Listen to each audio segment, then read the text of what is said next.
తోటకూర సన్నగా తరిగేసుకొని పచ్చిమిరపకాయలు చక్కగా కడిగేసి తోటకూర కొంచెం నూనె వేసి తోటకూర వేసేసి పచ్చిమిరపకాయలు కొంచెం చింతపిక్క వేసి ఉప్పు కూడా కొంచెం వేసేయండి, ఉప్పు పసుపును వేసేసి చక్కగా మగ్గించేయండి. మగ్గిపోయిన తర్వాత కొంచెం హై ఫ్లేమ్లో పెట్టి వేపేయండి శుభ్రంగాను. అలాగని మాడేటట్టు కాదు, కొంచెం లైట్గా వేపండి.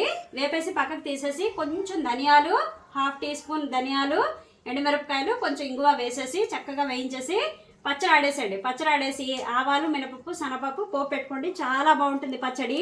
ఇది మీరు ఎంతమందికి తెలుసో నాకు కామెంట్ చేయండి. అలాగే ఈరోజు మా ఇంట్లో వంటలు చూడండి. కమ్మని నిమ్మకాయ పప్పు, అలాగే వంకాయ, పచ్చిమిరపకాయలు, టమాటా, అల్లం పచ్చిమిరపకాయ వేసి కూర చేశాను కాయల పొలంగా. చుక్కకూర పులుసు, తోటకూర పచ్చడి, చల్లని మీగడ పెరుగు, వేడిగా రైస్ ఇంకా కుక్ అవుతుందండి. ఇదండి ఈరోజు మా ఇంట్లో డిన్నర్.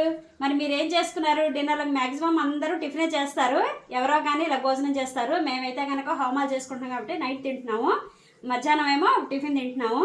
మరి ఇది మా వంటలు ఎలాగున్నాయో కామెంట్ చేయండి. ఛానల్కి లైక్ చేయండి, షేర్ చేయండి, సబ్స్క్రైబ్ చేసుకోండి. ప్లీజ్ సపోర్ట్ చేయండి.